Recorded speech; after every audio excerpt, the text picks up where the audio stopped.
every 2 weeks, you're looking at $40,000 to $50,000 a month on plane tickets. Wouldn't that money be better off going to the people that actually need it? I take it somebody at that university had an NGO, or somebody associated had an NGO. Some country, some company, etc. needed a tax write-off. So why not give the money to the NGO that makes up some job for some students that looks good for the university, that they're sending their students overseas to do some aid work, etc., etc., and everybody's happy. The money, the donations actually being recycled through the university, and no doubt people in the university are getting paid, and it's everybody's benefited. Are the people that's actually in need in Africa being benefited? Of course not. But again, this is where a lot of people set up NGOs for businesses. You set up an NGO, the board, if I know in a lot of places, understand in a lot of places, the board doesn't get paid, but people working for the NGO get paid.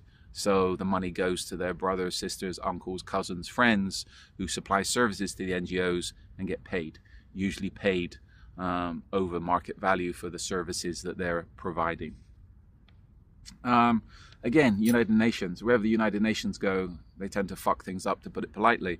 And again, my distance dealings with the NGOs, they're corrupt. If you want anything, if people want contracts from NGOs, etc., United Nations, you have to know somebody. That's a fact. If you're an outsider, you're not going to get any contracts from the UN. I know people that spent a lot of time and money trying to get contracts. Waste of time, waste of money. You have to know people, and generally people need to get paid. There needs to be kickbacks for you to get contracts with United Nations. And again, a lot of the security contracts with United Nations, there's that many little stipulations and little associations and things you have to join to be part of, all of which are making money off people that want contracts from United Nations. So it's a business. It's not really as transparent as it seems. Now, there's a lot of NGOs working in areas that are controlled by, shall we say, terrorists. How do they work there? Are they working with the terrorists? Are they paying the terrorists? Yeah, of course they are. And this is where a lot of aid agencies these days are being used by intelligence agencies, all intelligence agencies. Why? Because they have access to hostile areas. There was a big stink of one NGO that was exposed in Syria. I think the NGO was out of Southern Ireland era, where they were working. The only way they were able to work there because they were paying off recognized terrorist groups with money they were getting from Western governments, USAID, etc. And again, the only reason they were able to work in those areas is because they were giving money they were hiring terrorists or people associated with terrorist groups. They were giving out food to the terrorist groups, people associated with terrorist groups, etc. And that's the only reason they were allowed to work in these hostile areas. One NGO that comes to mind especially was the White Helmets, set up by a British Army officer that was working with ISIS, etc., etc. How was an NGO set up by a British Army officer working with recognized terrorist groups?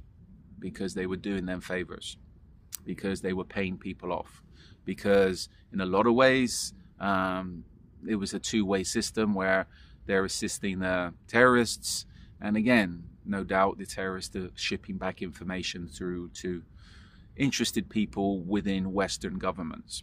So this is where, when I see NGOs working in terrorist areas, and this could be, again, Somalia is another example, how are the NGOs doing it? Well, they're most probably doing it with the blessing of the governments that's giving them the donations, and also the blessing of the terrorists in those areas, because nothing's for free, right? There's been how many cases of NGOs caught funneling money to opposition groups in various countries, and I know this for a fact in one specific country I deal with. People have been caught there with hundreds of thousands of dollars, people working for NGOs, and that money has come in through questionable sources, semi-official sources, and been brought in to do nothing but funnel to opposition groups and cause problems within the country.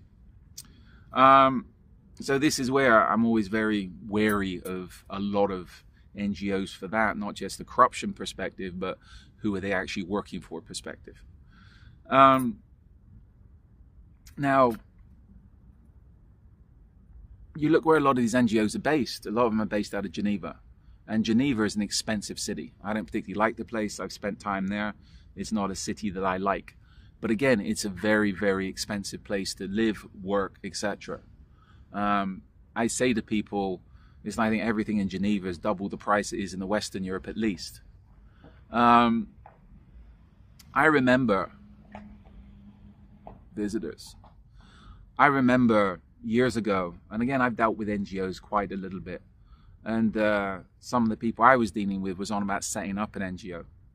And I still have people that talk to me about setting up NGOs.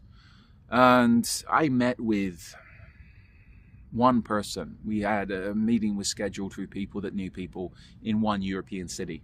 I'm not going to say Athens, but it could have been Athens. And we went for this meeting with this lady. We were told we have to meet her if we want to set up an NGO because she is the best fundraiser. She can get the license for the NGO, etc. And the issue in a lot of places, especially from what I understand Greece, is it's very difficult to set up an NGO to get the permits because there's been that much corruption, especially when all the refugees were coming into Lesbos, etc. And there was good people working there, but on the other side there was a lot of corruption. We met this lady and we went to her offices in a very plush part of Athens, and she had one office for her staff, and she must have had a floor of an office building. Very minimalist, very designer, etc. And initially we went and met her personal assistant in the side of her offices that was for her staff, and it was like large and very, very Gucci. A hell of a lot of money went into setting that up just on design alone. So again, wouldn't that money be better going off to the people that need it rather than setting up her office? Maybe. We then went in to meet this lady, and all I can say was she was plastic. I think that much plastic surgery from her tits to her lips to her eyebrows. Her personal suite where she had her meetings was all Gucci, large, leather sofas, personal like bar area, etc., etc. It was more like a swanky apartment. So again, wouldn't this money have been better? Wouldn't the money she's raising or all the people she's helping and the money she's taking, wouldn't that money be better off going to the actual people that need it rather than her having plastic surgery and having a whole floor of a office building for her Gucci suite so she can fundraise for who knows what? But again, this to me was the corruption of the NGOs of, okay, where's the money actually going? People are giving it how much in donations, and the money they're giving in donations is actually going in somebody's pocket.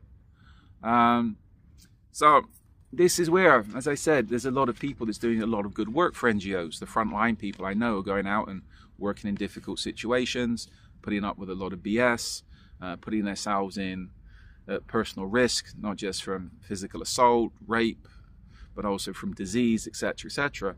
Where in the meantime, behind them, you've got a lot of people sat in swanky offices, making a lot of money, not really doing much. It's a business, and this whole thing of getting money in grants, getting money from USAID, getting money from all these foundations, a lot of it's who you know. These people know people, the money comes in, it's filtered to some people, it's kicked back to some people, etc. And the end result is a small percentage of that tends to get the people that actually needs it. So this is where, as my associate said in Somalia, a lot of the NGOs there, they've been in contact with are haram. And I think we'll leave it there. So a long video, but it's a detailed topic. And I think this is something NGOs in the especially in the security world, everybody harks on about them. But again, do you really want to deal with them? Do you really want their money? Money's money, but certain things are, how can we put it, haram. Anyway, follow me along on social media. I've got a lot more of these videos up.